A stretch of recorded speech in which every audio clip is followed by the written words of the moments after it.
নমস্কার বন্ধুরা, জ্যোতিকার রান্নাতে সকলকে স্বাগত। আজ আছে বিউলির ডাল দিয়ে গয়না বড়ি আর বিউলির ডালের মশলা বড়ি। বিউলির ডাল দিয়ে বড়ি বানাতে গেলে অনেক সময় শক্ত হয়ে যায়, তাই মায়ের কাছ থেকে শিখে নিলাম কিভাবে বড়ি দিলে এগুলো শক্ত হয়ে যাবে না আর মুচমুচে হবে। বড়ি বানানোর জন্য এখানে আমি 200 গ্রামের মতো বিউলির ডাল নিয়ে নিয়েছি। ডালটা 4 থেকে 5 বার ধুয়ে নিয়ে এটা সারা রাত্রি ভিজিয়ে রেখে দিয়েছিলাম। তবে হাতে সময় যদি কম থাকে তাহলে গরম জলের মধ্যে বিউলির ডালটা 1 ঘন্টা ভিজিয়ে রাখলেও এটা ভালো করে ভিজে যাবে। ডালটা ভালো করে ভিজে গেছে, এখন ডালের মধ্যে যে জলটা আছে সেটা ভালো করে ঝরিয়ে নিতে হবে। বিউলির ডালটা বাটার সময় এর মধ্যে খুব বেশি পরিমাণ জল থাকা যাবে না, না হলে ডাল বাটাটা পাতলা হয়ে যাবে। আমি এখানে একটা গ্রাইন্ডারের মধ্যে বিউলির ডালটা নিয়ে নিচ্ছি। বন্ধুরা, এখানে ডালটা বাটার সময় এর মধ্যে 3 থেকে 4 চামচের মতো জল আমি ব্যবহার করব।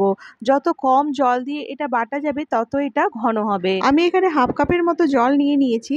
ডালটা বাটার সময় এর মধ্যে অল্প একটু জল দিলাম, প্রয়োজন হলে তখন আরেকটু দিয়ে দিতে হবে। দেখো বন্ধুরা, এখানে ডালটা বাটা হয়ে গেছে। আমি এখন এই ডাল বাটাটা একটা বাটির মধ্যে ঢেলে নিচ্ছি। ডাল বাটাটা দেখিয়ে বুঝতে পারছো বন্ধুরা এখানে কতটা ঘন হয়েছে ডাল বাটাটা। বড়ি তৈরি করার জন্য এই রকম ঘন করে ডাল বাটাটা বেটে নিতে হবে। এখন ডাল বাটাটা খুব ভালো করে ফেটিয়ে নিতে হবে। যত ভালো করে ডাল বাটাটা ফেটানো হবে তত কিন্তু বড়িগুলো মুচমুচে হবে আর বড়িগুলো শক্ত হবে না। আর ডাল বাটাটা ভালো করে ফেটানো হয়েছে নাকি বোঝার জন্য অল্প একটু মিশ্রণ নিয়ে জলের মধ্যে দিয়ে দিতে হবে। জলের মধ্যে যদি মিশ্রণটা ভেসে ওঠে তাহলে বুঝতে হবে ডাল বাটাটা ভালো করে ফেটানো হয়েছে। এখন আমি কিছুটা পরিমাণ ডাল বাটা আরেকটা জায়গার মধ্যে নিয়ে নিচ্ছি। এটা দিয়ে আমি গয়না বড়িটা তৈরি করব। ডাল বাটাতে দেওয়ার জন্য এখানে আমি 1 চামচ পরিমাণ মৌরি ব্যবহার করছি। মৌরিটা আমি অল্প একটু হামানদিস্তার মধ্যে গুঁড়ো করে নিচ্ছি। আর বন্ধুরা, এখানে আমি কাঁচা মৌরি ব্যবহার করছি। আর এর সঙ্গে হাফ চামচের মতো গ্রেট করা আদা নিলাম। আধ ভাঙা মৌরিটা হাফ চামচের মতো নিলাম। জিরে গুঁড়ো এখানে নিয়েছি হাফ চামচ আর অল্প একটু হিং নিয়ে নিয়েছি। এখন এই সমস্ত মশলা ডাল বাটাটার মধ্যে দিয়ে দিলাম। মশলাগুলো ডাল বাটাটার সঙ্গে ভালো করে এখন মিশিয়ে নিচ্ছি। বন্ধুরা, এখানে বড়ি দেওয়ার জন্য একটা স্টিলের থালা নিয়ে নিয়েছি। থালার মধ্যে অল্প একটু সর্ষের তেল লাগিয়ে এটা 10 মিনিটের মতো রোদে গরম করে নিচ্ছি। এখন বন্ধুরা, বড়ি দেওয়ার জন্য একটা খুব সহজ পদ্ধতি তোমাদের সঙ্গে শেয়ার করছি।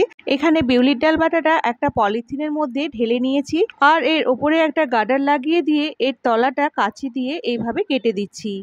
এইভাবে পলিথিনের মধ্যে ডাল বাটাটা ভরে বড়িটা দিলে ডাল বাটাটা হাতের মধ্যে লেগেও যাবে না আর বড়িটা খুব তাড়াতাড়ি সহজেই দেওয়া যাবে। এখানে বন্ধুরা, যে কোনো চারকোনা শেপের পলিথিনের মধ্যে ডাল বাটাটা ভরে এভাবে বড়িটা দেওয়া যাবে। মায়ের কাছ থেকে এইভাবে মশলা বড়িটা আমি শিখে নিলাম আর তোমাদের সঙ্গেও শেয়ার করলাম। এখন আমি গয়না বড়িটা দিয়ে নেব। এর জন্য একটা থালার মধ্যে 1 চামচ পরিমাণ পোস্ত চারিদিকে ছড়িয়ে নিলাম আর ডাল বাটাটা একটা পলিথিনের কোণের মধ্যে ভরে নিয়েছি। এরপর এটাকে ডিজাইন করে গয়না বড়িটা তৈরি করব। বন্ধুরা, বড়িটা দেওয়ার সময় একটা কথা খেয়াল রাখতে হবে, বড়িটা কিন্তু খুব সকাল সকাল দিয়ে এটা রোদের মধ্যে দিয়ে দিতে হবে, যাতে সারা দিনের রোদটা লেগে বড়িটা অনেকটা শুকিয়ে যায়।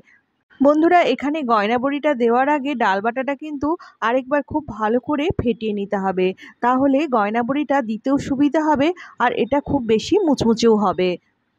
দেখো, এখানে আমি এরকম ডিজাইন করে দুটো থালাতে গয়না বড়ি দিয়ে দিয়েছি। আর বড়িগুলো তৈরি হয়ে গেলে বন্ধুরা এটা সঙ্গে সঙ্গে রোদের মধ্যে দিয়ে দিতে হবে। বাজার থেকে যে বড়িগুলো আমরা কিনে আনি তার মধ্যে অনেক রকমের ভেজাল থাকে, তাই সেগুলো খেতেও খুব একটা বেশি ভালো লাগে না। এভাবে খুব সহজেই বড়ি তোমরা বাড়িতেও বানিয়ে ফেলতে পারবে। আর বন্ধুরা, এখানে এই বড়িগুলো ভালো করে শুকিয়ে গেলে দেখবে এগুলো থালা থেকে উঠে চলে এসেছে। এখানে দেখো গয়না বড়িগুলো শুকিয়ে গেছে আর এগুলো সবগুলোই থালা থেকে উঠে চলে এসেছে। আমি তোমাদের একটা কাছ থেকে দেখিয়ে দিচ্ছি গয়না বড়িটা কেমন দেখতে হয়েছে। এই বড়িগুলো ভীষণ মুচমুচে হয় আর এটা ডাল ভাত দিয়ে ভেজে খেতে ভীষণ ভালো লাগে। আর এখানে মশলা বড়িটাও তৈরি হয়ে গেছে। দেখো বন্ধুরা, আমি তোমাদের দেখিয়ে দিচ্ছি এটা কত মুচমুচে হয়েছে। এখন আমি কয়েকটা গয়না বড়ি ভেজে নেব। এখানে আমি সাদা তেল কিছুটা গরম করে নিয়েছি। তেলটা ভালো করে গরম হলে আঁচটা মাঝারি করে দিয়ে এর মধ্যে একটা একটা করে গয়না বড়ি ছেড়ে দিচ্ছি। বড়িগুলো কিন্তু বন্ধুরা এখানে খুব তাড়াতাড়ি ভাজা হয়ে যাবে, খুব বেশি কড়া করে ভাজলে বড়িগুলো পুড়ে যেতে পারে। 2 মিনিটের মতো বড়িগুলো দুটো সাইড ভালো করে ভেজে নিলে এটা তৈরি হয়ে যাবে। এটা এখন আমি ফ্রাইং প্যান থেকে উঠিয়ে নিচ্ছি। এই রকম যদি আরও ভিডিও তোমরা বন্ধুরা পেতে চাও তাহলে প্লিজ চ্যানেলটা সাবস্ক্রাইব করে নিও আর নোটিফিকেশনের অল বাটনটা অন করে দিও। ভিডিওটি ভালো লাগলে প্লিজ একটা লাইক করে দিও।